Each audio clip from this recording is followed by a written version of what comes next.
Assalamualaikum warahmatullahi wabarakatuh.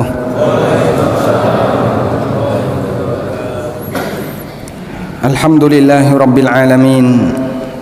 Wassalatu wassalamu ala ashrafil mursalin Nabiyyina wa maulana Muhammadin wa ala alihi wa sahbihi ajma'in. Wa ashhadu an la ilaha illallah wahdahu la syarika lah. Wa ashhadu anna Muhammadan abduhu wa rasuluh. Salawatu rabbi wa salamu alaihi wa ala alihi wa ashabihi wa man sara ala nahjihi wa istanna bi sunnatihi ila yaumiddin. Alhamdulillah, puji syukur kita haturkan kehadirat Allah Subhanahu wa taala.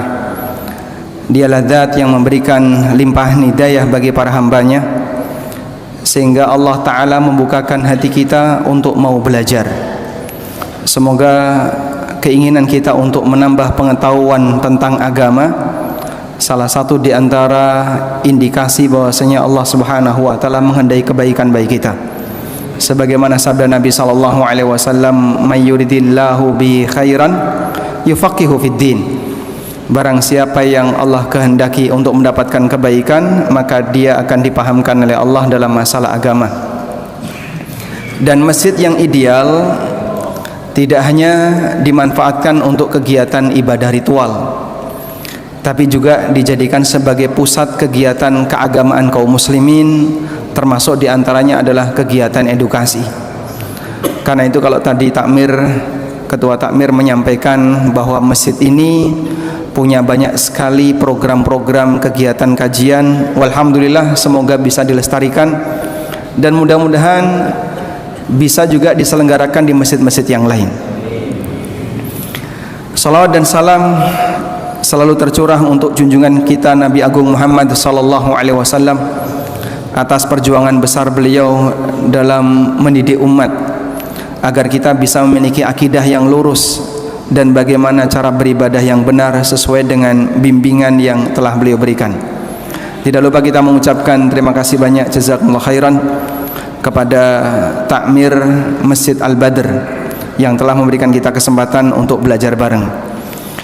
Kali ini judul yang mau kita angkat adalah buku ini, Bila Ku Mati. Dan takmir menghendaki buku ini dibedah karena waktunya terbatas, dan buku ini kurang lebih tebalnya ada berapa ini? Sekitar 300 halaman. Berarti nanti kita bacakan daftar isi saja. Baik. Berbicara tentang masalah kematian, kenapa ini penting untuk kita angkat? Ada dua pertimbangan. Yang pertama, urusan kematian di masyarakat kita ini cukup dominan dipengaruhi oleh keyakinan budaya, sehingga terkadang orang itu punya pemahaman tertentu tentang kematian yang berangkat dari pemahaman lingkungan dan budaya. Di Jawa ini banyak sekali, Pak, ya. Sehingga ada orang yang dia meyakini A, meyakini B, meyakini C. Dari mana itu? Katanya seperti itu. Jarene simbah seperti ini, jarene. Dan masyarakat kita di antara sumber akidahnya adalah berasal dari jarene, ya. Itu kalau dikumpulkan, Pak, maka bisa jadi buku Al-Aqidah Al-Jariniyah. Karena banyak sekali yang berasal dari jarene. Jarene wong tuwa dhisik kaya ngene, jarene wong tuwa dhisik kaya ngene. Mereka membangun keyakinan tapi berasal dari katanya dan katanya. Jarene wong tua. Dan ini cara orang jahiliyah dalam beragama. Allah Subhanahu wa taala berfirman, "Wa idza qila lahum ittabi'u ma anzalallah qalu bal nattabi'u ma alfaina 'alaihi aba'ana." Ketika mereka diajak untuk mengikuti apa yang Allah turunkan, qalu, mereka mengatakan, bal nattabi'u ma alfaina 'alaihi aba'ana. Kami mengikuti apa yang kami jumpai dari ajaran leluhur kami. Ajaran leluhur itu apa, Pak? Keyakinan yang berasal dari apa kata orang tua masa silam. Padahal mereka bukan nabi. Awalau kana aba'uhum la yahtadun.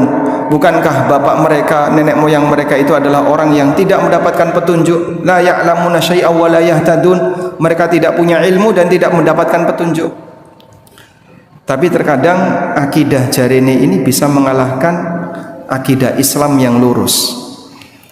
Karena itu kalau Bapak Ibu lihat ya, dalam dialog para nabi, salah satu di antara alasan penolakan orang musyrik terhadap para nabi adalah ini bertentangan dengan akidah leluhur. Disinilah kita bisa lihat bahayanya menjadikan budaya sebagai agama. Jadi berbudaya boleh atau tidak Bapak Ibu? Boleh, tapi tidak boleh dijadikan agama. Budaya jadi agama itu gimana? Ketika dia menjadikan budaya ini sebagai landasan dan sumber akidah. Yang kayak tadi Pak, jarene wong tua seperti ini dan seterusnya. Termasuk diantaranya urusan kematian. Sekarang kita berada di bulan apa Pak? Bulan Sya'ban. Menurut orang Jawa bulan Sya'ban itu namanya apa? Ruah. Kenapa kok dikasih nama bulan Ruah? Nggih? Lulu arwah. Jarene arwah niku pulang balik ke rumahnya. Kata siapa? Yo jarene. Sehingga katanya tapi jadi sumber keyakinan. Makanya kan kemudian di berbagai macam daerah diadakan acara-acara tujuannya untuk ngirim arwah, dalam rangka ngirim doa, ada yang ngirim amalan-amalan tertentu. Kalau mendoakan orang yang sudah meninggal memang disyariatkan, tapi meyakini arwah pulang ini pelanggaran, sebab bertentangan dengan apa yang disebutkan dalam Al-Quran. Allah menyebut alam kubur itu dengan alam barzakh. Hatta idza jaa ahadahumul mautu qala rabbirji'un.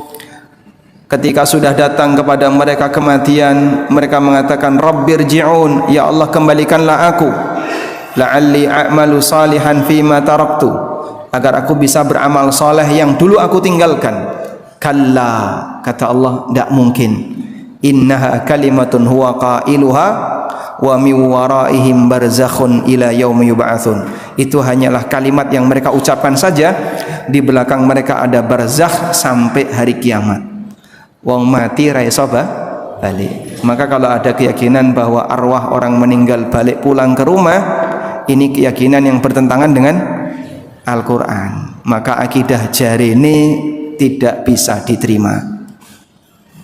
Nah, tapi katanya kayak gitu Pak. Nah, terus gimana itu? Katanya arwah itu pulang. Begitu sampai rumah, loh sing manggon kok ganti. Anakku ning ndi? Nah, ternyata rumah peninggalan orang tuanya dijual. Bingung ini arwah. Anaknya kemana? Kok pindah orang taren-taren? Sehingga ternyata rumah peninggalan dia dijual oleh anaknya tanpa bilang ke orang tuanya. Pripun niku terus ya. Ini semuanya adalah keyakinan konyol yang ada di masyarakat kita, dan masih banyak orang yang punya keyakinan seperti ini.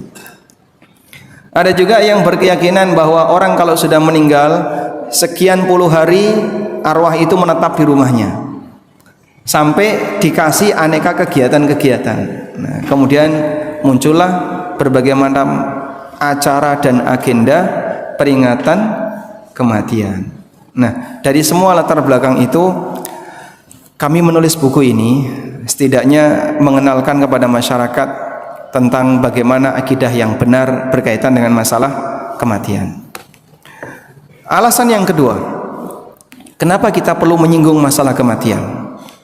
Sebab orang kalau ingat mati, ini ibarat rem yang bisa dia gunakan agar tidak terlalu bernafsu dengan dunia. Sehingga orang rebutan urusan dunia, sampai kadang sikut-sikutan dengan saudaranya, rebutan warisan, padahal itu semuanya pasti akan dia tinggalkan.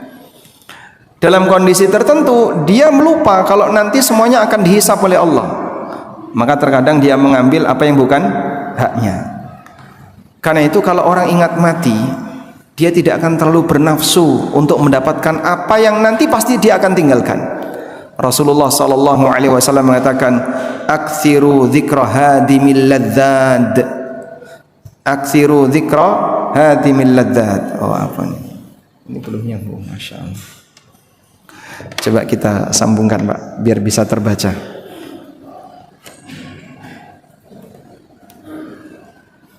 Ya. Nabi sallallahu alaihi wasallam bersabda, perbanyaklah mengingat penghancur segala kenikmatan. Dan yang dimaksud penghancur segala kenikmatan itu apa? Kematian. Menungsone eleng mati, dia tidak akan terlalu bernafsu dalam urusan dunia. Nah, ingat mati itu bisa dengan cara ziarah kubur. Karena itulah Rasulullah sallallahu alaihi wasallam menyarankan agar orang itu ingat mati, mereka ziarah kubur. Fazurul qubura fa innaha tudzakkirul maut. Lakukanlah ziarah kubur agar ziarah kubur itu mengingatkan kalian tentang kematian. Wong nek eling mati maka dia akan lebih waspada hidupnya. Dia tahu semua yang dia miliki, kekayaan yang dia punya pasti akan dia tinggalkan. Sehingga ingat mati akan jadi rem bagi dia untuk tidak bernafsu terhadap urusan dunia. Makanya Bapak Ibu, ziarah kubur itu punya dua manfaat. Manfaat ziarah kubur. Manfaat yang pertama apa? Manfaat yang kembali ke mayit. Ziarah kubur yang manfaatnya kembali ke mayit adalah doa dari peziarah. Kita dianjurkan untuk menyampaikan salam kepada para orang-orang yang sudah dimakamkan saat kita ziarah kubur. Assalamualaikum ya ahlal kubur. Assalamualaikum ahla diyari qaumin mu'minin. Wa inna insyaallah bikum lahikun. Nas'alullaha lana wa lakumul afiyah. Doa dari peziarah ini bermanfaat bagi yang diziarahi. Mereka punya ikatan iman sehingga orang mukmin yang masih hidup bisa mendoakan mukmin yang telah meninggal. Yang kedua, manfaat yang kembali ke peziarah. Apa manfaat yang kembali ke peziarah? Dengan ziarah kubur, maka orang yang ziarah ini akan ingat mati. Dan ketika dia ingat mati, dia bisa mendapatkan pelajaran yang berharga bagi hidupnya. Sehingga dia tidak terlalu bernafsu dalam urusan dunia. Dia bisa menasihati dirinya agar hati-hati ketika hidup dan seterusnya. Baik. Namun belakangan ada orang yang ziarah kubur tapi salah tujuan. Apa Pak ziarah kubur yang salah tujuan? Dia ziarah kubur untuk cari dunia. Contohnya apa? Ziarah kubur cari dunia. Mau tes CPNS, ziarah kubur. Mau ujian nasional, dia ziarah kubur. Wong nek eleng mati kira-kira sempet nggak Pak ingat tes CPNS Pak? Ya? Mau mantu ziarah kubur. Sehingga ini contoh ziarah kubur yang salah fungsi. Kalau jujur bahasanya dia ziarah kubur dalam rangka ingat mati, seharusnya bukan membawa hajat. Tapi anehnya orang ketika punya hajat dunia, dia ziarah kubur. Seharusnya kamu datang ke sini ingat mati, bukan malah ingat tes CPNS. Kau datang ke sini ingat mati, bukan malah mikir ujian nasional. Sehingga kalau dia datang ke sana tujuannya untuk minta A, minta B, jelas ini tidak diajarkan dalam agama kita. Baik, selanjutnya kita langsung menuju beberapa catatan seputar masalah kematian.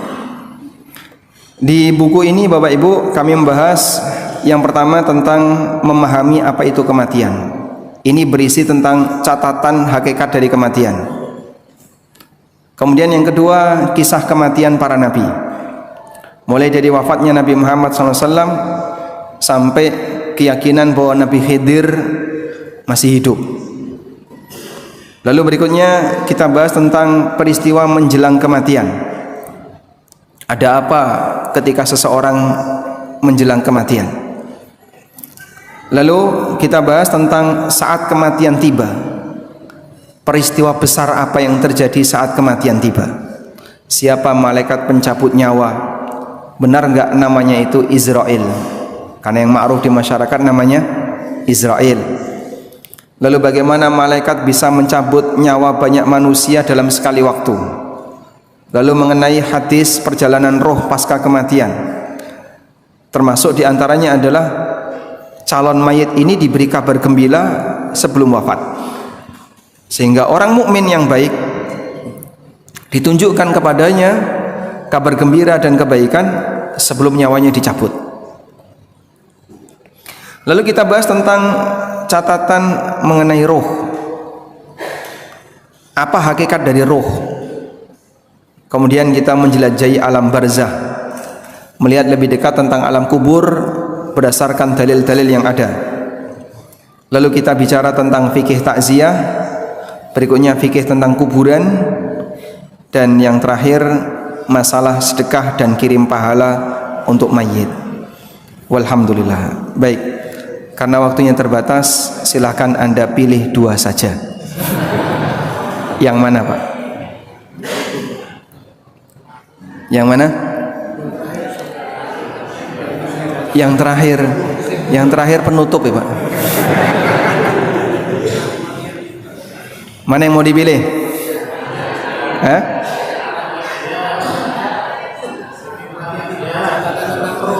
Baik. Yang lebih senior yang boleh menjawab. Monggo, Pak. Catatan tentang roh 1 ya. Yang ibu-ibu 1.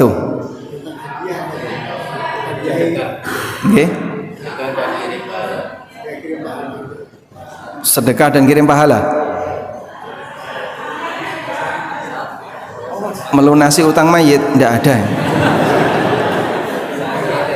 Bagi waris juga nggak kita bahas di sini. Milih yang mana? Saat kematian tiba. Baik. Baik. Kita coba bahas terlebih dahulu saat kematian tiba. Di halaman 131.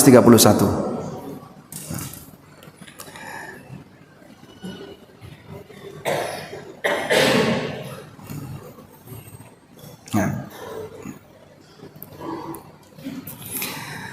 Ketika kematian tiba, detik-detik yang paling mengheningkan, ketika sang hamba meregang nyawa, menentukan hasil antara bahagia abadi atau celaka abadi. Sebab yang menentukan ketika di dunia ini adalah bagian ujungnya. Sebagaimana sabda Nabi SAW, innamal a'malu bil khawatim. Sesungguhnya amal itu ditentukan oleh ujungnya. Kalau orang ujungnya baik, maka semua dianggap baik. Kalau ujungnya jelek, semua dianggap jelek. Sehingga perjuangan kita untuk jadi orang baik sampai kapan? Sampai mati. Allah Ta'ala berfirman, wa'bud rabbaka hatta ya'tiyakal yaqin. Sembahlah Rabbmu sampai datang kepadamu kematian. Allah gambarkan bagaimana kematian itu terjadi. Falaula idza balagatil hulqum. Maka mengapa ketika nyawa seseorang telah sampai ke kerongkongan, wa antum hina idzin tandurun, sedangkan kamu ketika itu melihat keadaan orang yang sekarat itu, wa nahnu aqrabu ilaihi minkum walakin la tubsirun. Allah katakan, kami lebih dekat kepadanya daripada kamu. Ketika orang ini mau mati, ditunggui oleh keluarganya. Allah mengatakan, antara yang nunggui itu dengan si mayit ini dan kami dengan mayit lebih dekat kami. Wa nahnu aqrabu ilaihi minkum walakin la tubsirun. Tetapi kamu tidak melihat. Di posisi itu para malaikat akan mencabut nyawa sang hamba. Detik-detik ketika dia mau meregang nyawa. Selanjutnya kita akan lihat di sini. Siapakah malaikat pencabut nyawa? Nama yang terkenal dan tersebar di masyarakat adalah malaikat Israel. Kalau kita lihat malaikat yang mencabut nyawa disebutkan oleh Allah dalam beberapa ayat. Yang pertama, di sebagian ayat disebutkan bahwa yang mewafatkan hamba ada banyak malaikat. Hatta idza jaa ahadahumul mautu tawaffathu rusuluna. Hingga apabila kematian mendatangi kalian, tawaffathu rusuluna, para malaikat kami mencabut nyawanya. Sehingga Allah Subhanahu wa taala menyebut bahwa yang mewafatkan itu banyak malaikat. Allah sebut tawaffathu rusul.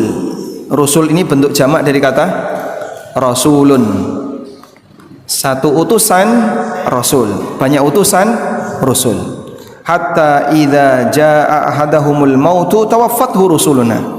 Ketika sudah datang kepada kalian kematian, maka kalian diwafatkan oleh para malaikat kami. Di ayat yang lain Allah Ta'ala berfirman, hatta idza ja'athum rusuluna yatawaffawnahum, hingga apabila para utusan kami, yaitu para malaikat maut, yatawaffawnahum, datang kepada mereka untuk mencabut nyawa mereka. Qalu aina ma kuntum tad'una min dunillah, qalu dhallu anna, maka mereka bertanya, di mana Tuhan yang kalian sembah selain Allah? Qalu dhallu anna, mereka mengatakan Tuhan-Tuhan itu telah menyesatkan kami, mereka telah pergi dari kami. Baik, jadi di sini ditegaskan bahwa yang bertugas mencabut nyawa itu jumlahnya banyak. Baik, kita catat itu dulu ya. Selanjutnya, di sebagian ayat ditegaskan bahwa yang mencabut nyawanya adalah seorang malaikat yang disebut oleh Allah dengan malakul maut. Allah berfirman di surat As-Sajdah, "Qul yatawaffakum malakul mautil ladzi wukkila bikum." Katakanlah wahai Muhammad, malakul maut yang diserai untuk mencabut nyawa kamu akan mematikan kamu. Allah sebut dengan malakul maut dan menggunakan kata mufrad, tunggal. Malakul maut, bukan malaikatul maut, tapi malakul maut. Keterangan di ayat di atas tidak saling bertentangan, namun saling melengkapi. Sebagian ayat menyebutkan yang mewafatkan jumlahnya banyak, namun sebagian ayat menyebutkan yang mewafatkan jumlahnya satu. Bagaimana komprominya? Bahwa malaikat yang terlibat dalam proses kematian tidak hanya satu malaikat, namun banyak malaikat. Di sana ada malakul maut dan ada beberapa malaikat lain yang menyertainya. Dan ini sebagaimana disebutkan dalam hadis Nabi SAW dari Al-Barra bin Azib. Hadis inilah yang mengkompromikan dua ayat tadi, Pak. Bagaimana penjelasan Nabi SAW? Beliau bersabda, Innal abdal mu'min, seorang hamba mukmin, idza kana fi inqita'in minad dunya, ketika mau meninggalkan dunia, wa iqbalin minal akhirah, dan mau berpindah ke akhirat, nazala ilaihi malaikatun minas sama, maka turun kepadanya para malaikat dari langit, bidul wujuh, wajahnya putih. Yang turun jumlahnya banyak. Para malaikat turun dari langit dengan wajah yang putih, ka'anna wujuhahumus syams, wajah mereka seperti matahari. Ma'ahum kafanun min akfanil jannah, mereka membawa kafan surga. Wa hanutun min hanutil jannah, dan minyak wangi dari surga. Hatta yajlisu minhum maddal basar, lalu para malaikat tadi duduk di sekitar si calon mayit ini sejauh mata memandang, tidak kelihatan.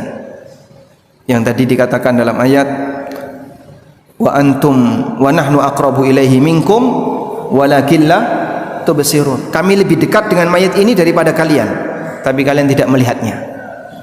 Ternyata ada banyak malaikat yang turun dan berada di sekitar si calon mayit ini sejauh mata memandang. Apa enggak nabrak tembok, Pak? Hal gaib tidak bisa disamakan dengan apa yang diindra oleh manusia. Summa yaji'u malakul maut, kemudian datang malakul maut alaihi salam hatta yajlisa inda ra'si. Lalu malakul maut ini duduk di dekat kepala si calon mayit. Bagaimana cara malakul maut ini mencabut nyawanya? Fayaqulu, beliau memanggil, ayyatuhan nafsut thayyibah, wahai jiwa yang baik, ukhruji ila maghfirati minallahi wa ridwan, keluarlah menuju ampunan dan ridha Allah. Fatakhruju ruhuhu kama tasilul ma min fi saqa. Di lanjutan hadis Nabi sallallahu alaihi wasallam mengatakan, arwahnya itu keluar seperti air yang keluar dari ceret. Kalau bapak membuka botol ini kemudian dituang, duh kok nggak keluar, airnya nyangkut. Pernah nggak itu terjadi, Pak? Anda ketika membuka botol atau ceret isinya air, dituang, airnya nyangkut nggak, Pak? Airnya tidak nyangkut, keluar dengan sangat mudah. Itulah gambaran yang diberikan Nabi SAW ketika orang mukmin ini keluar arwahnya seperti air yang keluar dari ceret. Begitu dituang langsung ngalir, nggak ada yang nyangkut. Baik, dari sini kita lihat bahwa yang bertugas mencabut nyawa tidak hanya satu. Malakul maut yang mencabut nyawanya, setelah itu dibawa oleh para malaikat yang lain yang ikut menyertai malakul maut. Sebagaimana keterangan Al-Hafidz Ibnu Katsir, beliau menyebutkan keterangan Ibnu Abbas. Qala Ibnu Abbasin wa ghairu wahid. Ibnu Abbas dan beberapa ulama yang lainnya mengatakan, limalakil mauti a'wanun minal malaikah.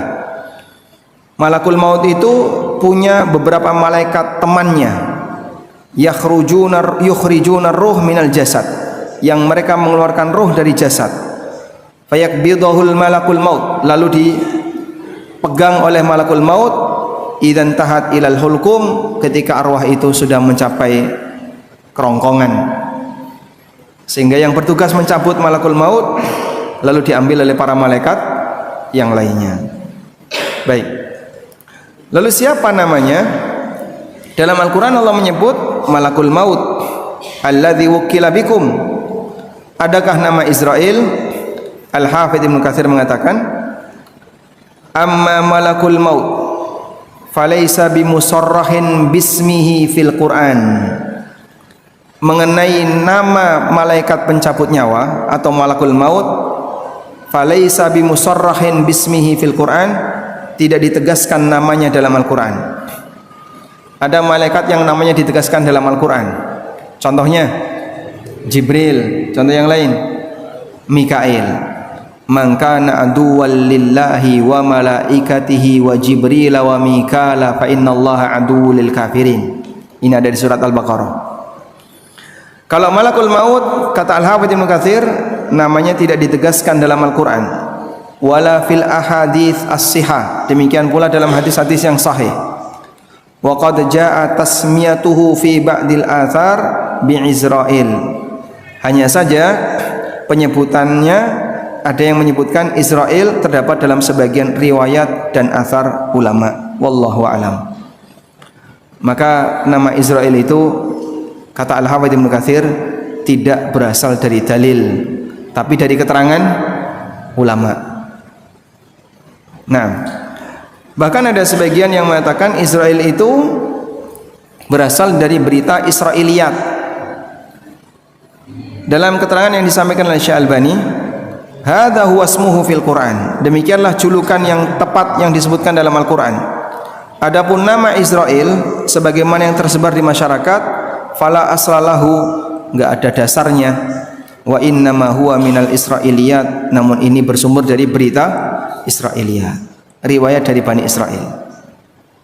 Oleh karena itu, mengingat yang disebutkan oleh Allah dan hadis hanya malakul maut, maka sebaiknya kita nyebut sebagaimana nama yang ada. Siapa malaikat pencabut nyawa? Kita bilang malakul sebagaimana nama yang disebutkan dalam Al-Quran. Baik. Selanjutnya, kurang berapa menit? Isya. Nah, cukup insyaallah. Masih 10 menit. Bagaimana malakul maut bisa mematikan banyak manusia dalam sekali waktu? Katanya malaikat cuma satu, malakul maut yang mencabut tadi ya. Dan punya beberapa teman, tapi petugas yang mencabut malakul maut. Pertanyaan ini menjelaskan betapa agungnya kuasa Allah, betapa luasnya kuasanya dalam mengatur seluruh makhluk. Bagaimana malakul maut dapat mencabut nyawa makhluk di berbagai tempat, di belahan bumi timur dan barat dengan jarak yang sangat jauh dalam waktu bersamaan. Para ulama memberikan jawaban. Di antaranya Al-Qurtubi dan Ibnu Katsir. Mereka menjelaskan bahwa Allah Ta'ala memudahkan bagi malaikat maut tugas yang besar ini. Allah mendekatkan seluruh jarak di bumi kepadanya, sehingga bumi seperti sebuah mangkok besar di hadapannya. Bumi hanya seperti mangkok. Dari mangkok itu dia bisa mengambil, mencabut nyawa siapapun yang dikehendaki oleh Allah, dimanapun, kapanpun dengan izin Allah Ta'ala. Kata Al-Qurtubi, ruwiya an Mujahid anna dunya baina yaday malakil maut katisti baina yadil insan. Diriwayatkan dari Mujahid. Mujahid muridnya siapa? Ibnu Abbas, seorang ulama tabi'in, ahli tafsir, muridnya Ibnu Abbas. Dunia di hadapan malakul maut seperti wadah di hadapan manusia. Ya'khudhu min haitsu syaa. Dia bisa mencabut nyawa siapapun yang dia kehendaki. Ibarat bapak melihat seekor atau punya sebuah wadah, di situ ada banyak ikan cupang, Pak. Mau ngambil mana, dia bisa keluar dari ember. Demikian perumpamaan yang diberikan oleh Mujahid. Maksudnya Allah Azza wa Jalla telah memberikan kepada malakul maut kemampuan luar biasa yang sesuai dengan tugas agungnya. Tidak ada yang bisa menghalanginya untuk mencabut nyawa dalam jumlah yang banyak sekali waktu. Ia juga tidak kesulitan untuk mencabut beberapa nyawa karena perbedaan tempat atau waktu. Semua itu ia lakukan bukan dengan kekuatannya sendiri, melainkan dengan izin Allah Subhanahu wa taala. Baik, dan ini akan semakin menambah pengagungan kita kepada Allah. Jika makhluknya seperti itu, apalagi sang penciptanya. Malaikat itu besar atau kecil, Pak? Besar. Jibril punya berapa sayap? 600 sayap. Satu sayap kalau dibentangkan, saddal ufuk, bumi ini gelap. Saking besarnya sayap Jibril. Jika itu baru satu malaikat dengan ukuran sedemikian besar, apalagi penciptanya. Baik. Selanjutnya ada sebuah hadis yang menceritakan tentang perjalanan roh pasca kematian. Hadisnya cukup panjang. Kita bacakan agak cepat. Mudah-mudahan waktunya cukup sebelum masuk adzan Isya. Al-Barra bin Azib pernah bercerita, kami keluar bersama Rasulullah SAW untuk mengantarkan jenazah seorang Ansar. Ketika kami sampai di kuburan, liang lahatnya belum digali. Rasulullah SAW duduk dan kami pun duduk di sekeliling beliau, seolah-olah di atas kepala kami ada burung, karena kami sangat tenang dan khusyuk. Dan ini dalil orang yang mengiringi jenazah boleh duduk walaupun mayit belum dimasukkan ke dalam liang lahat. Karena Nabi SAW duduk dan para sahabat juga ikut duduk. Namun tentu saja mereka tidak menduduki kuburan, karena duduk di atas kuburan hukumnya dilarang. Di tangan beliau ada sebatang kayu kecil. Beliau membawa tongkat, membawa ranting. Beliau tancapkan ke tanah. Lalu beliau melihat ke arah atas dan mengatakan, Ista'idhu billahi min adzabil qabr. Mintalah perlindungan kepada Allah dari azab kubur. Kemudian Nabi SAW bersabda, menceritakan dalam hadis yang sangat panjang, sesungguhnya hamba mukmin yang baik ketika mereka mau meninggal dunia dan menuju akhirat, maka akan turun para malaikat dari langit dengan wajah yang sangat putih, wajah mereka seperti matahari. Mereka membawa kafan dari surga dan membawa hanut, membawa minyak wangi dari surga. Hatta yajlisu minhu maddal basar, lalu duduk di sekitar calon mayit sejauh mata memandang. Tsumma yaji'u malakul maut, kemudian datang malakul maut lalu duduk di dekat kepalanya. Kemudian beliau memanggil, ayyatuhan nafsul mutmainnah, wahai jiwa yang tenang, ukhruji ila maghfirati minallahi wa ridwan, keluarlah menuju ampunan dan ridha Allah. Fatakhruju tasilu kama tasilul qatrah min fi saqa, maka roh tadi keluar seperti air yang keluar dari ceret, enggak ada yang nyangkut, mengalir dengan sangat mudah. Itulah roh seorang mukmin. Fayakhudhuha, lalu diambil oleh malakul maut, fa idza akhadha lam yada'uha fi yadihi tarfata ainin.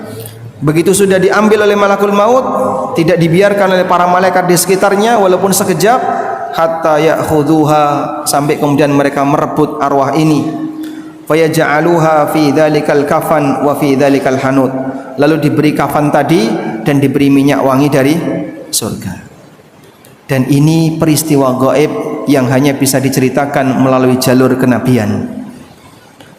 Wa yakhruju minha ka'adyabi nafhati miskin wujidat ala wajhil ardi, keluarlah roh itu dengan mengeluarkan semerbak wangi yang pernah ada di muka bumi dan terkadang dibocorkan oleh Allah, sehingga tercium aroma wangi saat kematian si A, saat kematian si B. Ini gaib, pada asalnya gaib, tapi terkadang Allah buka sebagian. Fayas'uduna biha, lalu para malaikat tadi naik membawa arwah tadi.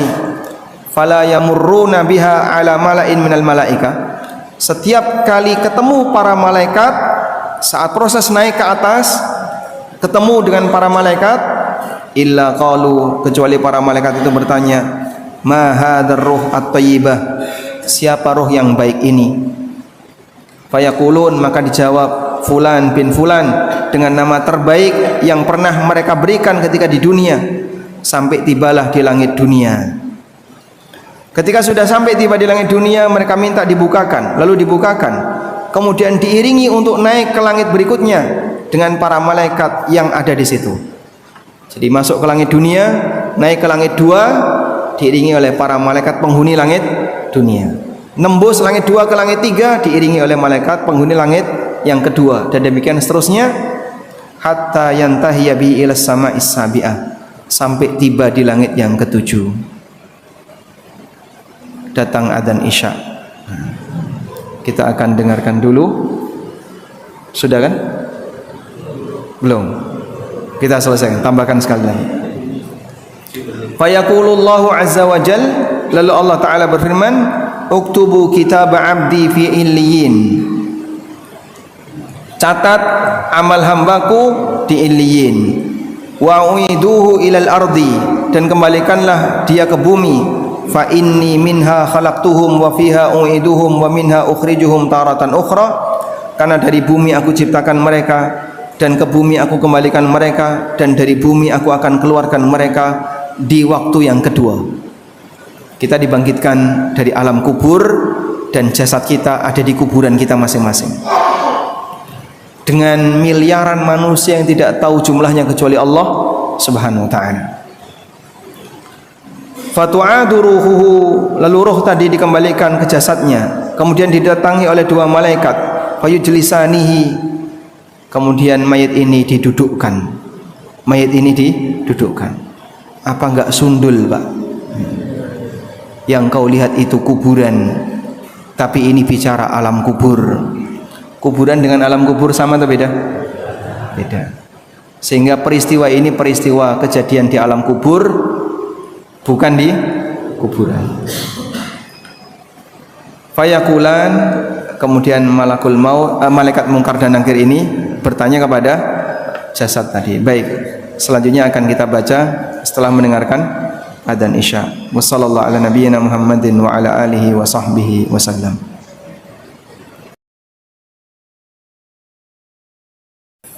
Wassalatul qa'imah anta Muhammadin wa sallallahu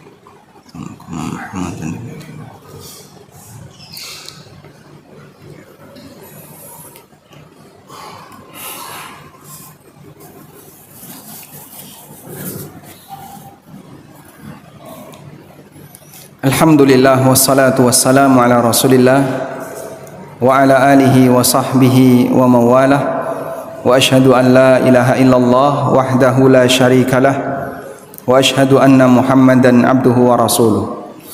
Kita selesaikan satu hadis ini ya. Setelah arwahnya dikembalikan, lalu didatangi oleh dua malaikat yang bertugas bertanya di alam kubur. Di riwayat yang lain namanya siapa? Munkar dan Nakir. Dalam sebagian riwayat dikatakan aswadani azraqan, hitam kebiruan.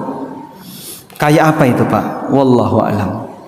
Itulah malaikat yang pertama kali dijumpai oleh hamba ketika di alam kubur. Fayaqulan, lalu mereka bertanya, "Man rabbuka?" Fayaqulu rabbi Allah. Mukmin ini bisa menjawab dengan tegas, Rabbku adalah Allah. Lalu mereka bertanya lagi, "Ma dinuka?" Apa agamamu? Dia menjawab, "Dini al-Islam." Mereka bertanya lagi, "Ma hadzal rajulul ladzi bu'itsa fikum?" Siapakah yang diutus kepadamu? Dia menjawab, "Huwa Rasulullah." Kemudian malaikat ini bertanya lagi, "Wa ma ilmuka?" Apa yang kau pelajari? Mukmin ini menjawab, "Qara'tu kitaballah fa amantu bihi wa saddaqtu." Aku membaca kitabullah, aku mengimaninya dan membenarkannya. Jadi pertanyaannya ada berapa? 4. Pertanyaan yang disampaikan oleh malaikat ada 4. Ini bukan pertanyaan wawasan, tapi pertanyaan sebagai bukti iman. Maka mungkin ketika di dunia nyata ada orang yang nggak bisa bahasa Arab, dia nggak ngerti. Kalau saya disuruh menghafalkan ini, mboten saged kula nih Mas, ora iso maca Arab. Tapi imannya kuat. Dia beriman kepada Allah, tidak pernah sepeser pun menyekutukan Allah. Dia beriman kepada Rasulullah SAW sehingga selalu mengikuti beliau dalam setiap aktivitas ibadahnya. Dia mengimani Al-Quran, mempelajari Al-Quran sebisa yang dia jangkau. Dan dia beragama Islam, tidak pernah punya ketertarikan untuk mempelajari agama yang lain, apalagi mencari ajaran yang lain. Dia terima semua syariat Islam. Niki nggih syariat Islam, nggih niki syariat Islam. Sami'na wa ata'na. Kalau terima dengan apa adanya. Walaupun mungkin dia nggak bisa bahasa Arab. Terus gimana kalau ditanya malakul maut pakai bahasa Arab? Apa pakai Google Translate kan tidak mungkin. Sehingga dia gimana? Ini jawaban bukti iman. Maka jika dia punya iman, dia bisa menjawab. Orang musyrik walaupun dia pintar bahasa Arab, orang kafir yang pintar bahasa Arab, ada nggak Pak? Banyak sekali. Para tetangga Rasulullah SAW adalah orang Arab. Mungkin menghafalkan ini gampang bagi mereka. Tapi ini bukan jawaban karena pengetahuan, tapi jawaban karena iman. Sehingga 4 ini jamaah bagian dari hal prinsip dalam beragama. Mengenai iman kepada Allah, mengenai iman kepada Rasulullah SAW, mengenai komitmen untuk menjalankan syariat Islam. Dan yang keempat, ada satu pertanyaan, wa ma ilmuka? Apa yang kau pelajari? Sebagian orang dia belajar ilmu agama butuh waktu belasan tahun. Untuk jadi dokter spesialis itu butuh waktu berapa lama Pak? Berapa lama? 6 tahun? Kurang Pak kayaknya. S1-nya 4 tahun, nanti internship, terus tambah apa lagi, tambah apa, sampai spesialis. Pinten tahun Pak? 11 tahun. Dia mungkin butuh waktu 11 tahun untuk bisa menjadi dokter spesialis. 11 tahun itu kalau digunakan untuk belajar agama, jadi ulama kibar Pak. 2 tahun hafal Quran, nanti tambah sekian tahun hafal Sahih Bukhari, awalnya Masya Allah, jadi ulama kibar itu. Andaikan dia gunakan 11 tahun untuk belajar agama, fokus. Baik. Maka kalaupun Bapak Ibu belajar ilmu dunia, menghabiskan waktu bertahun-tahun, jangan sampai kita belajar agama hanya memberi waktu sisa. Wis tuwa gek teko. Gelem sinau agama. Lalu menyampaikan ke ustadznya, tolong Pak Ustadz, jangan berat-berat, saya sudah tua. Lah dulu Bapak masih muda kemana saja? Kok tua baru datang? Mungkin saja bisa seperti itu. Tayyib. Selanjutnya, fayunadi munadin minas sama, maka terdengarlah panggilan dari langit, an sadaqa abdi, hambaku benar, fa afrishuhu minal jannah, bentangkan untuknya jalan ke surga, wa albisuhu minal jannah, berikan dia pakaian dari surga, waftahu lahu baban ilal jannah, dan bukakan untuknya pintu surga, fayatihi min ruhiha wa tibiha, maka dia mendapatkan angin surga dan aroma surga, wa yufsahu lahu fi qabrihi madda basarihi, dan kuburnya dilapangkan sejauh mata memandang. Sekali lagi, ini cerita alam barzah, alam kubur, bukan kuburan. Sehingga nggak bisa di logika manusia. Kalau kuburannya dilapangkan sejauh mata memandang, apa gak nabrak koncone, Pak? Yang kau lihat itu kuburan, bukan alam kubur. Wa ya'tihi rajulun hasanul wajhi, lalu datang orang yang wajahnya bagus, hasanul thiyab, pakaiannya bagus, tayyibur rih, aromanya wangi, fayaqulu abshir billadhi yasurruka hadza yaumuka alladhi kunta tu'ad.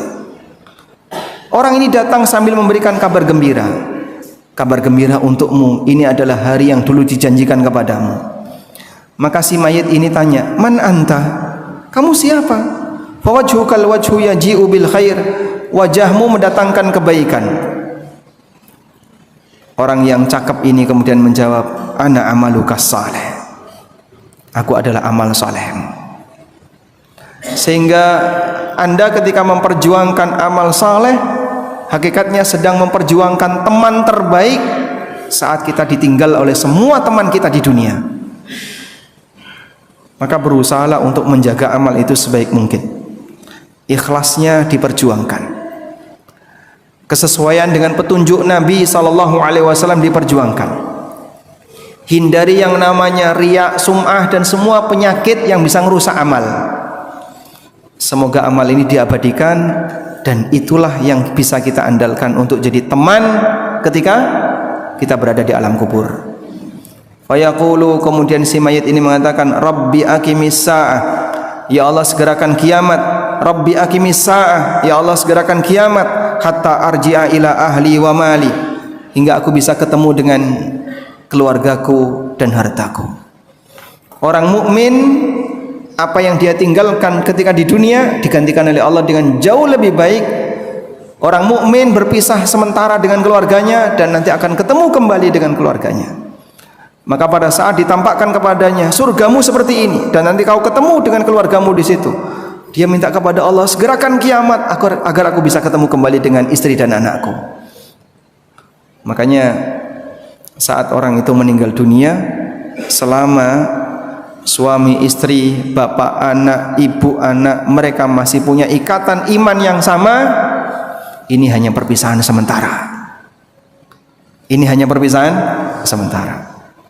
Sehingga ada seorang nabi yang ketika kehilangan anak, beliau perjuangkan agar anaknya bisa dipertemukan ketika di akhirat.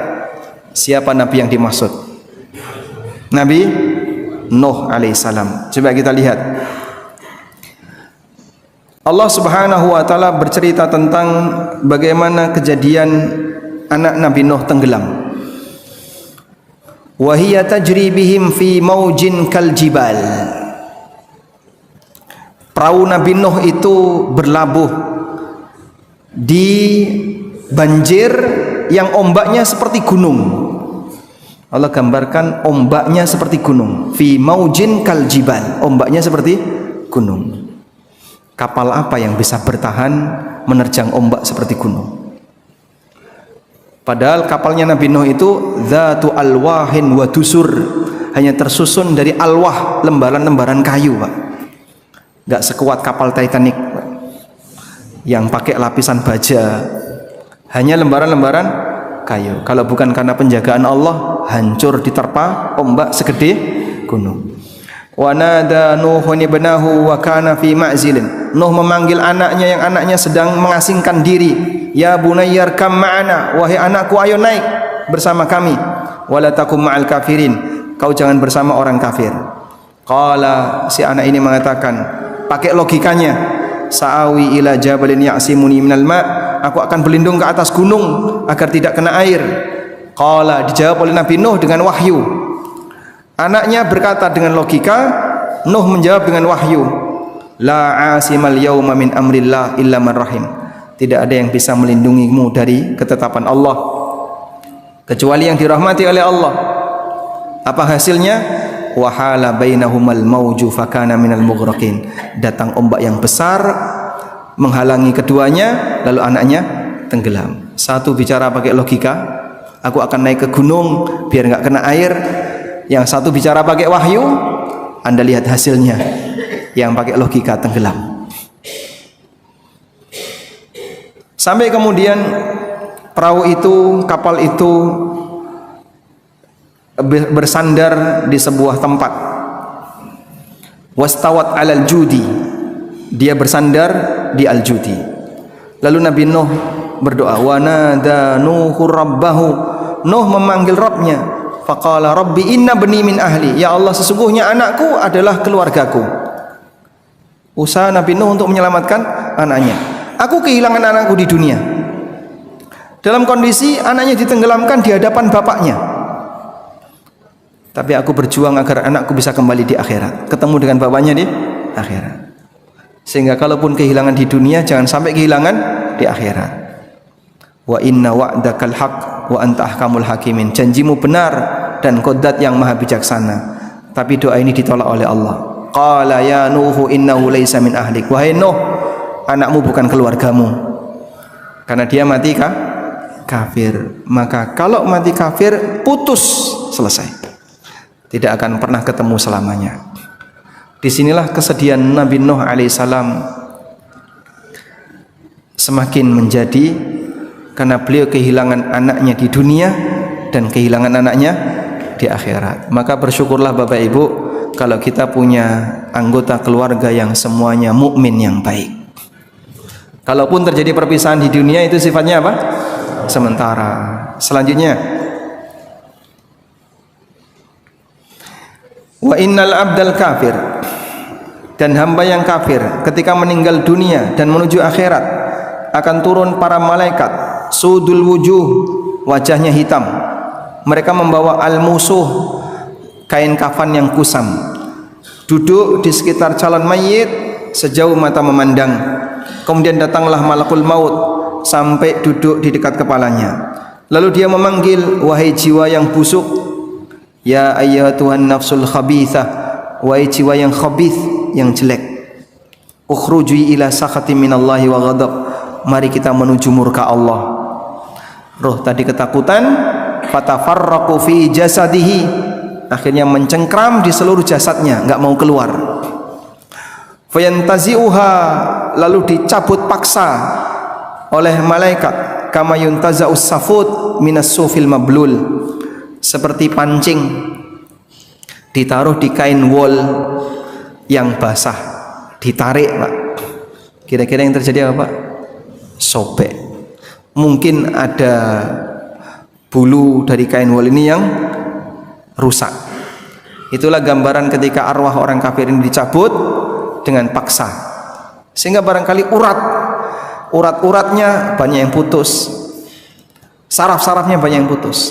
Mereka merasakan sakit yang lebih pada saat nyawa itu dikeluarkan. Berbeda dengan arwah orang mukmin yang saleh, seperti air yang keluar dari ceret. Kemudian ketika sudah diambil oleh malakul maut, maka diambil oleh para malaikat yang ada di sekitarnya. Kemudian diberi kain yang usang tadi, dan keluarlah aroma busuk ka'antani rihi jifatin, dengan bau seperti bangkai yang paling tidak enak baunya yang ada di muka bumi.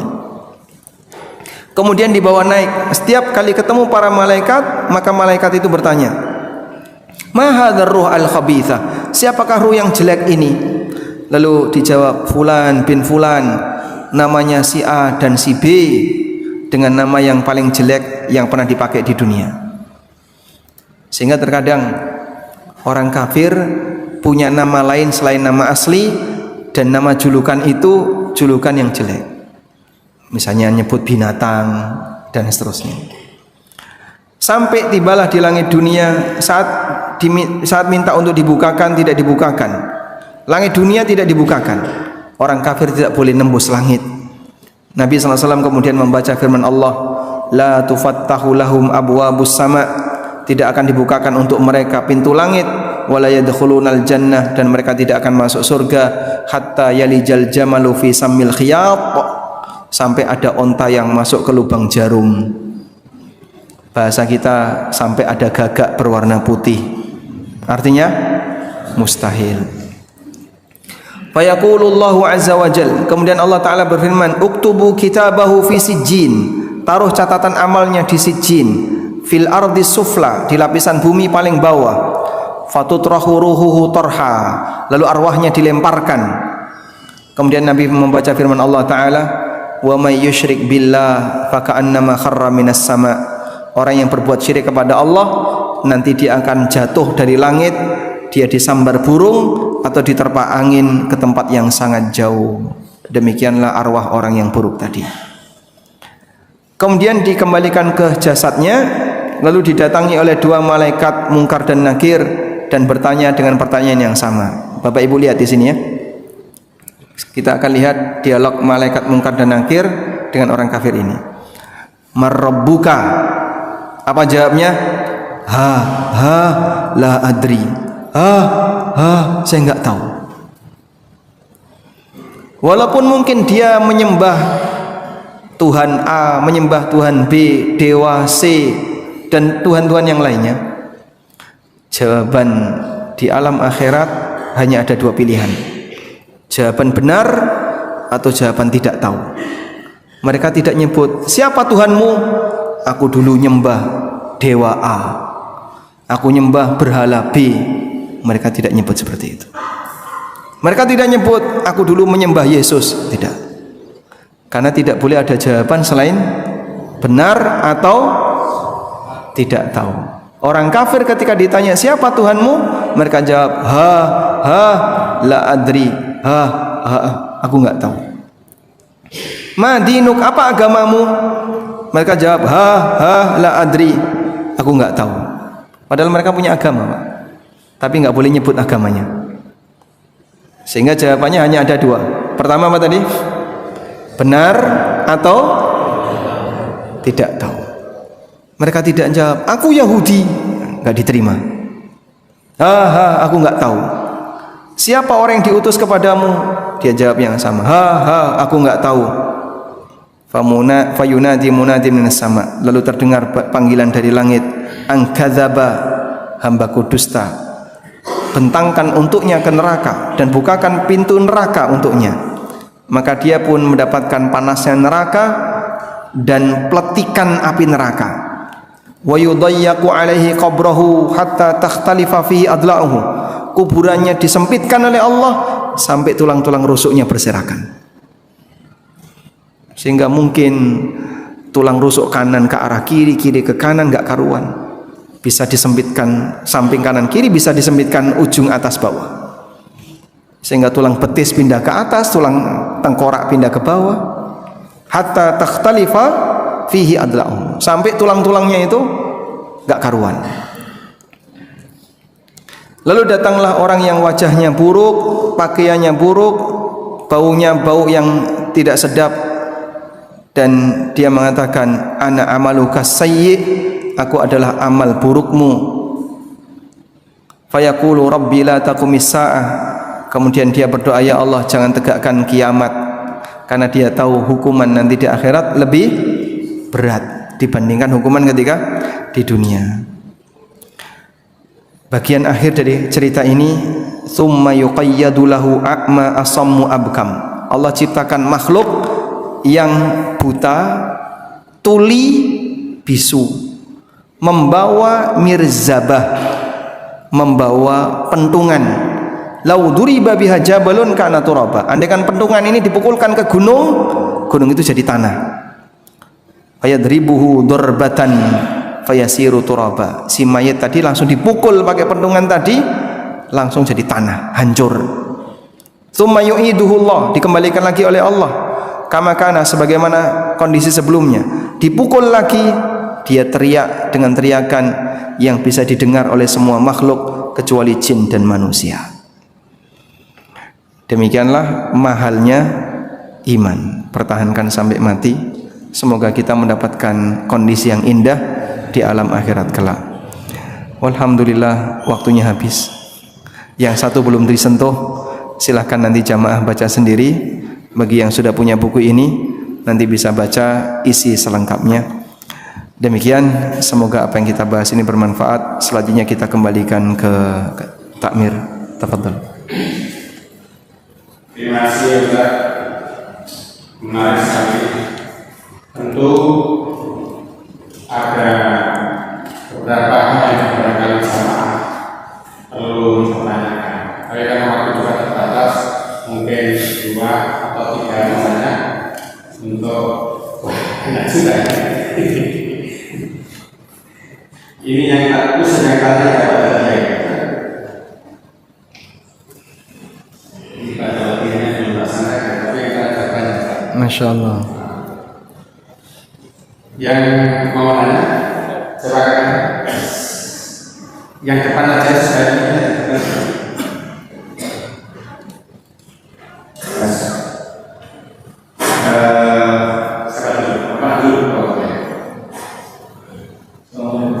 Waalaikumsalam warahmatullahi wabarakatuh. Dijelaskan mati suri menurut syariat Islam seperti apa?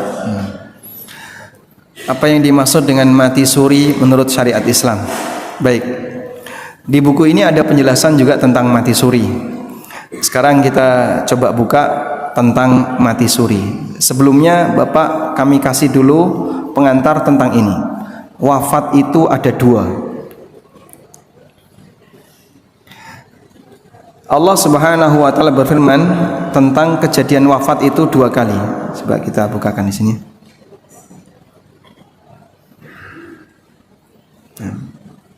Nah, ini ya.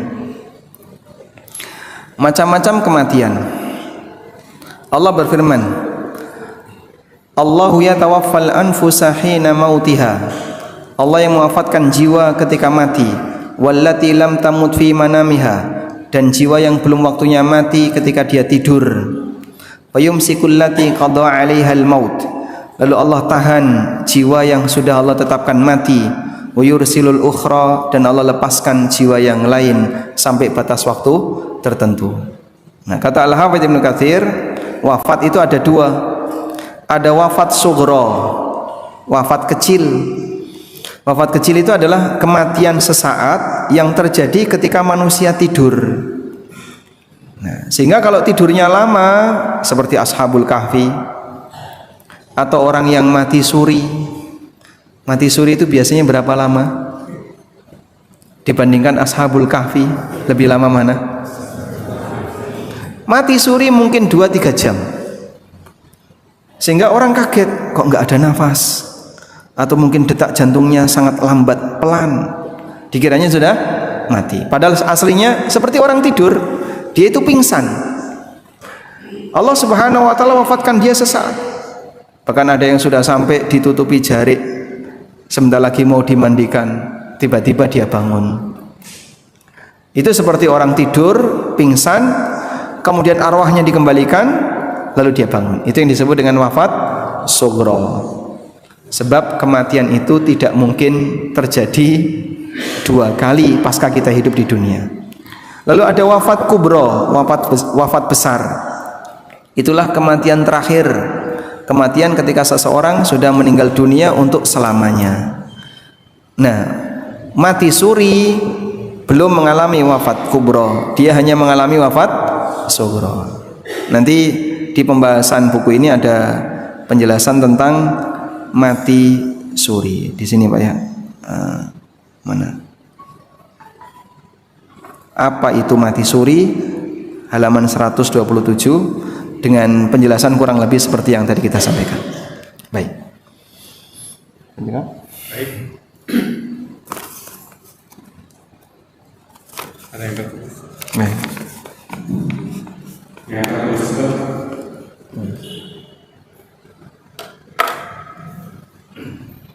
semoga memberikan kepada Ustaz. Amin. Yang hadir dan jamaah yang hadir di majelis ini. Amin. Waalaikumsalam. Bagaimana Ustaz menyikapi jika ada seorang yang telah lama sebelum memasuki usia tua telah mempersiapkan bekal, contoh menghadap kematian karena kita tidak tahu kapan kita mati. Apakah melakukan hal tersebut sudah dianggap tepat?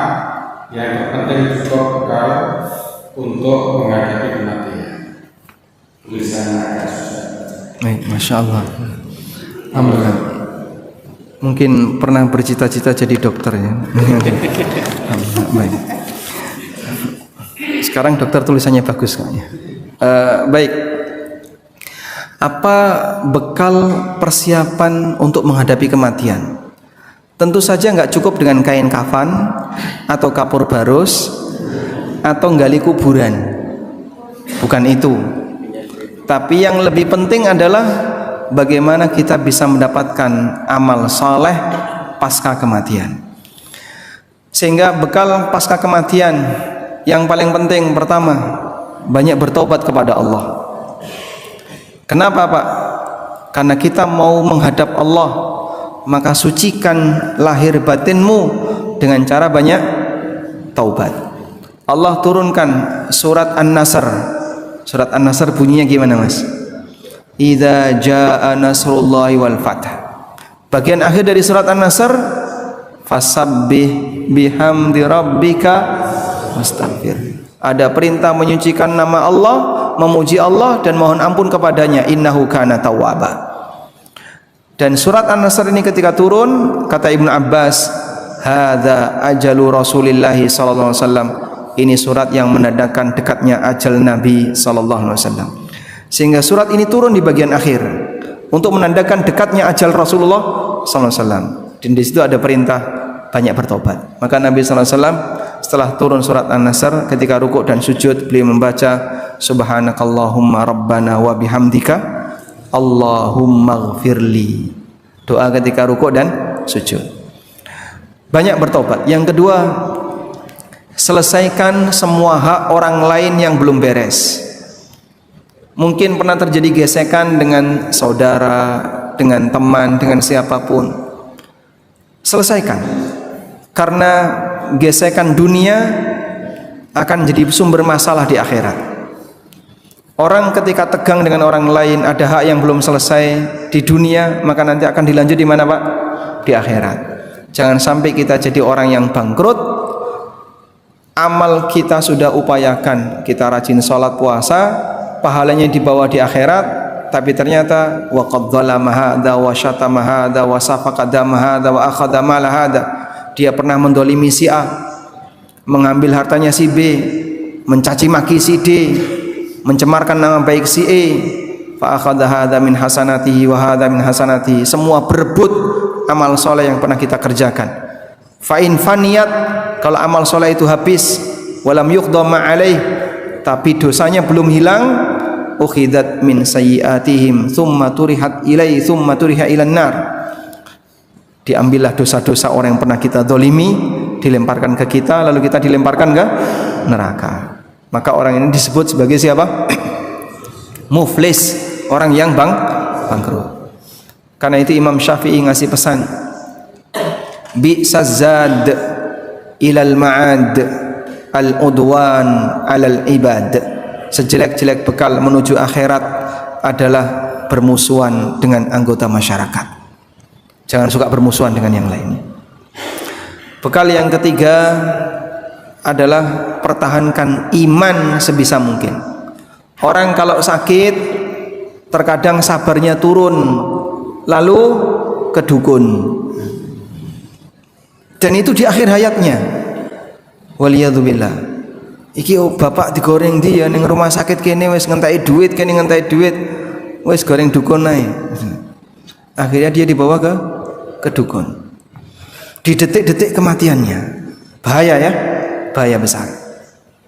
Sehingga jangan sampai imannya rusak gara-gara dia melakukan perbuatan kesyirikan. Kadang dibawa ke tempat-tempat keramat dan seterusnya. Jaga iman baik-baik, sebab musyrik sampai mati dia membawa dosa syirik, maka dosa itu tidak akan diampuni oleh Allah Subhanahu wa taala. Wallahu a'lam. Baik. Satu lagi. Ya, ini datangnya lebih awal. Ribuan Pak? Datangnya lebih awal. Dapat hadiah langsung. Ya. Buku ini boleh? Ya, sama-sama kita kasih. Kapan kita kasih? Nah, nggak boleh milih. Ya, Saya mau bertanya dunia dan dunia juga apakah efeknya supaya kapitalisme gimana sekarang banyak orang kita tapi juga ada bagaimana efeknya juga itu terjadi kapitalisme. Baik. Banyak orang yang pintar tapi dia tidak percaya akhirat. Alhamdulillah kalau di Indonesia jumlahnya tidak lebih banyak daripada di Eropa, di Amerika, di Australia. Sehingga di sana dominan orang tidak beragama. Karena bagi mereka nama Tuhan itu ganggu aktivitas. Sehingga mereka tidak ingin ada Tuhan dalam kehidupan ini. Sejatinya hati mereka kosong. Karena orang kalau tidak punya akidah, tidak punya iman, itu susah. Dia mau tawakal kepada siapa, bingung. Saat dia punya masalah, dia nggak bisa menyelesaikan masalah itu, akhirnya jadi beban pikiran dia sehingga stres. Maka negara-negara yang secara ekonomi bagus dianggap sebagai negara maju, namun tingkat bunuh dirinya tinggi. Jepang, Finlandia, Korea dan seterusnya.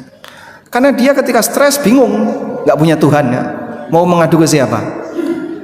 Di-share di medsos, pembaca hanya bisa tepuk tangan berjamaah. Dia nggak punya tempat untuk bersandar. Karena itu kita bersyukur Allah jadikan kita sebagai orang Indonesia sebagai manusia yang berakidah, punya iman dan keyakinan. Walaupun mungkin secara fasilitas duniawi tidak lebih hebat dibandingkan mereka. Terus apa yang perlu kita pertahankan? Iman itu bisa luntur. Nabi SAW menyebutkan, innal imana la yakhlaqu kama yakhlaqu thawb. Iman itu bisa luntur sebagaimana kain itu bisa luntur. Baju makin lama kita pakai warnanya gimana Pak? Pudar.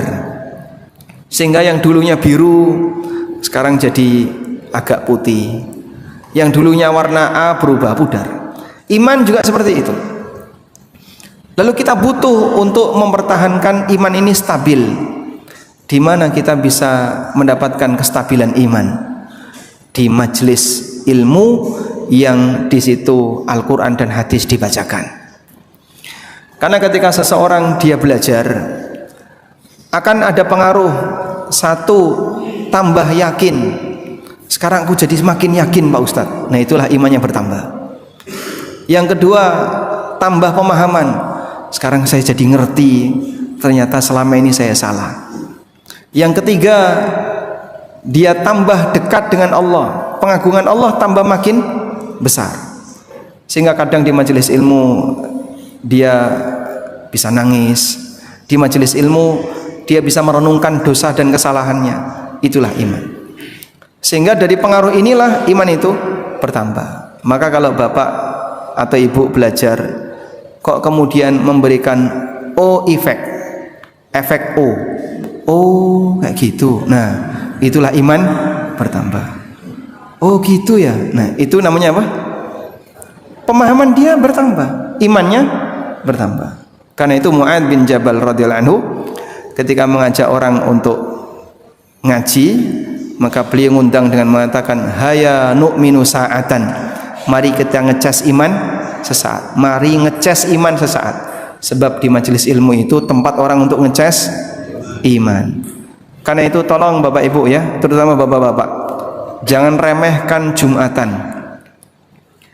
Kalau kita remehkan Jumatan, orang hanya yang penting duduk, dengkur, turu, ranggo bris, Arab diceramai gak diceramai, paling podo wae. Walaupun puluhan tahun kita Jumatan, tidak akan memberikan pengaruh sama sekali bagi hati. Padahal di tempat itu Allah sebut sebagai forum zikrullah. Fas'au ila dzikrillah wa dzarul bai'.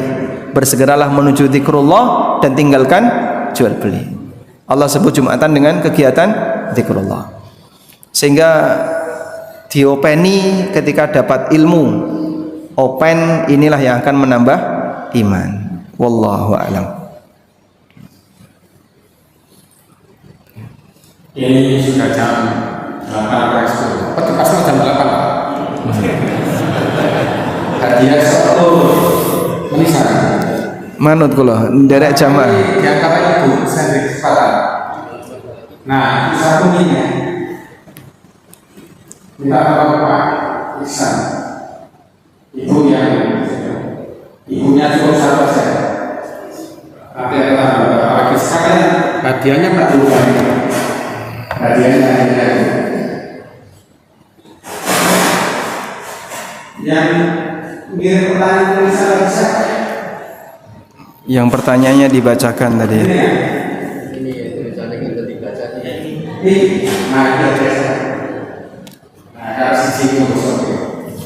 Untuk takmir. Moga Bu. Assalamualaikum Ustaz. Waalaikumsalam warahmatullahi. Jadi namanya saya pernah mendengar bahwasanya seorang hafid Quran yang memiliki ilmu syafaat ketika nanti di akhirat. Nah, kalau memang itu benar adanya, kalau orang tua sudah meninggal terlebih dahulu dengan keadaan Sebentar dulu. Kecepatan enggak begitu terdengar. Pelan-pelan. Kalau memang jadi saya pernah mendengar bahwa seorang hafid Quran itu hafid Quran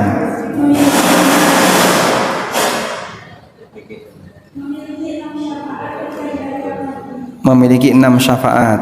Nah, apabila orang tua hafid Quran tidak meninggal, lalu dia akan meninggalnya posisi belum memeluk agama Islam, Ustaz. Lalu Gimana? Belum memeluk Islam. Orang tuanya belum masuk Islam, tapi anaknya hafid Quran. anak tersebut memberi syafaat kepada orang tua yang meninggal dalam posisi kafir. Masya Allah. Baik. Apakah bisa anak yang mukmin bisa memberi syafaat kepada orang tuanya yang meninggal dalam kondisi kafir? Jangankan hafid Quran, seorang Ibrahim, nah coba dialihkan dulu. Seorang Ibrahim, Nabi Ibrahim alaihissalam itu ingin menyelamatkan bapaknya di akhirat. Dalam hadis riwayat Bukhari, Nabi SAW pernah menceritakan, yalqa Ibrahimu abahu azara yaumal qiyamah wa ala wajhil azar qatarah ghabarah. Ibrahim akan ketemu bapaknya Azar di hari kiamat. Di wajah Azar kusam dan berdebu. Lalu Ibrahim mengatakan kepada Azar, alam aqul lak la ta'sini. Bukankah aku sudah menyampaikan kepada bapak, jangan menghindar dari ajaranku. Lalu bapaknya mengatakan, al-an la a'sika. Hari ini aku akan mengikutimu. Lalu Nabi Ibrahim mengatakan, Allahumma alaysa qad wa'adtani alla tukhzini yawma yub'atsun. Ya Allah, bukankah engkau telah memberikan janji kepadaku di mana engkau tidak akan menghinakanku di hari kebangkitan? Wa ayyu khizyin akhza min abil ab'ad. Dan kehinaan apa lagi yang lebih parah dibandingkan ketika bapakku dijauhkan? Sehingga beliau berjuang untuk membela bapaknya. Lalu Allah Subhanahu wa taala berfirman, "Inni haramtul jannata 'alal kafirin." Aku haramkan surga untuk dimasuki orang kafir. Sehingga jangankan cuman hafid Quran, seorang nabi, bahkan Ibrahim gelarnya apa? Imamut Tauhid, Abul Anbiya, bapaknya para nabi. Ketika mau menyelamatkan bapaknya Azar yang mati kafir, enggak berhasil. Ditolak oleh Allah Subhanahu wa taala.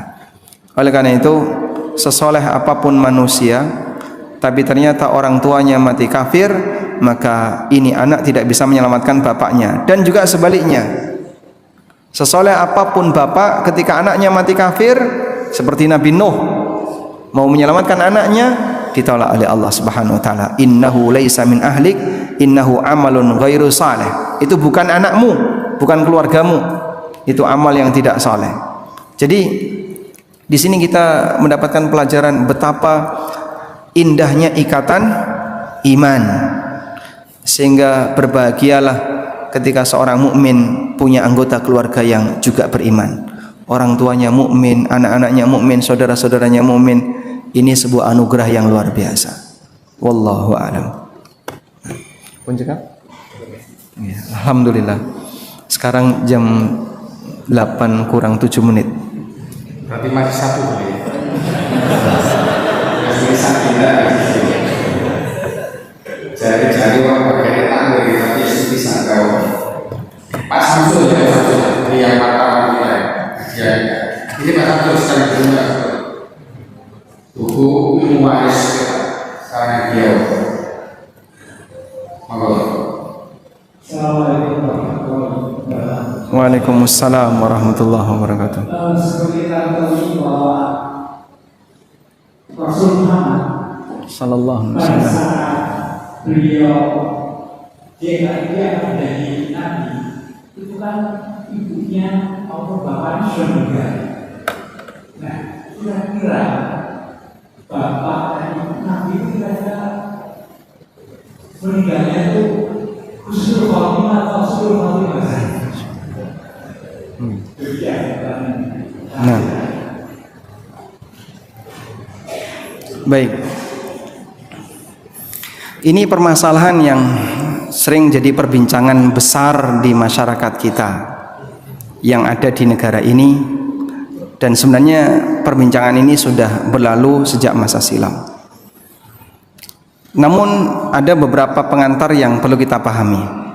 Pertama, ketika kita menyebut ada nabi yang orang tuanya kafir, itu tidak sama dengan menghina sang nabi. Sebagaimana kita mengatakan bapaknya Nabi Ibrahim mati kafir, dan dalam hadis tadi kita sudah sebutkan bagaimana upaya Ibrahim membela bapaknya tapi tidak diterima oleh Allah. Dan dalam ayat Al-Quran Allah banyak menyinggung dialog antara Ibrahim dengan bapaknya. Wa idz qala Ibrahimu li abihi azara atattakhidhu asnaman aliha. Contohnya di ayat ini. Ingatlah ketika Ibrahim mengatakan kepada bapaknya yang bernama Azar. Wa idz qala Ibrahimu li abihi Azar. Ingatlah ketika Ibrahim berkata kepada bapaknya Azar, atattakhidhu asnaman aliha.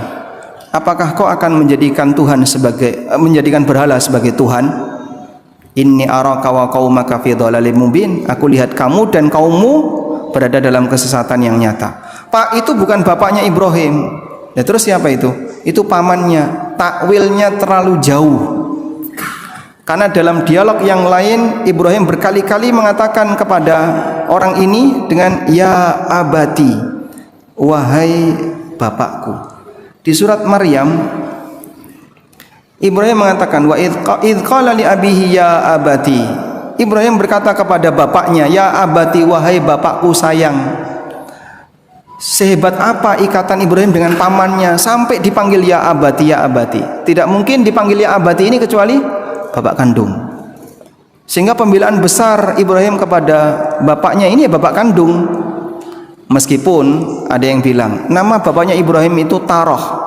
Baik, memang ada sebagian yang mengatakan nama bapaknya Ibrahim itu Taroh, tapi Azar ini gelarnya.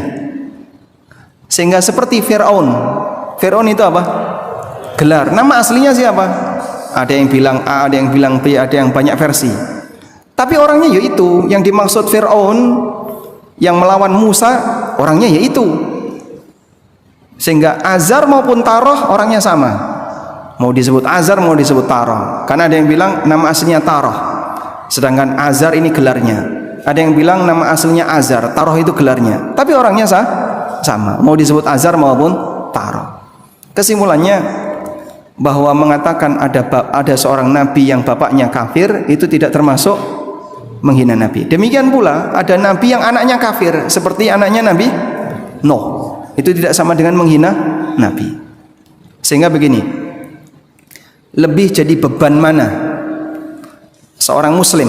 Lebih beban mana? Anaknya mati kafir atau bapaknya mati kafir? Mana yang lebih beban? Anaknya, karena anaknya tanggung jawab dia. Loh, anakmu aja mati kafir kok kamu kayak gini, biarkan aja. Daripada bapaknya. Maka kalau kita menyebut ada nabi yang anaknya kafir, itu lebih menyinggung nabi daripada ada nabi yang bapaknya kafir. Karena kita punya satu kaidah, wala taziru waziratun wizra ukhra. Seseorang tidak akan nanggung dosa orang lain. Sehingga nabi tidak nanggung dosa anaknya maupun bapaknya yang mati kafir. Ini hal prinsip. Yang kedua, bahwa tidak semua yang meninggal di zaman fatrah itu mati dalam keadaan dia dimaafkan. Ada yang meninggal di zaman fatrah dan dia tidak dimaafkan. Zaman fatrah dalam arti sebelum Nabi itu diutus. Mereka menyebut sebelum Nabi Muhammad SAW diutus itu zaman fatrah, karena tidak ada Nabi ketika itu. Baik, kalau begitu zaman kita termasuk zaman fatrah atau tidak? Zaman fatrah atau tidak? Bukan. Kenapa? Nabinya mana?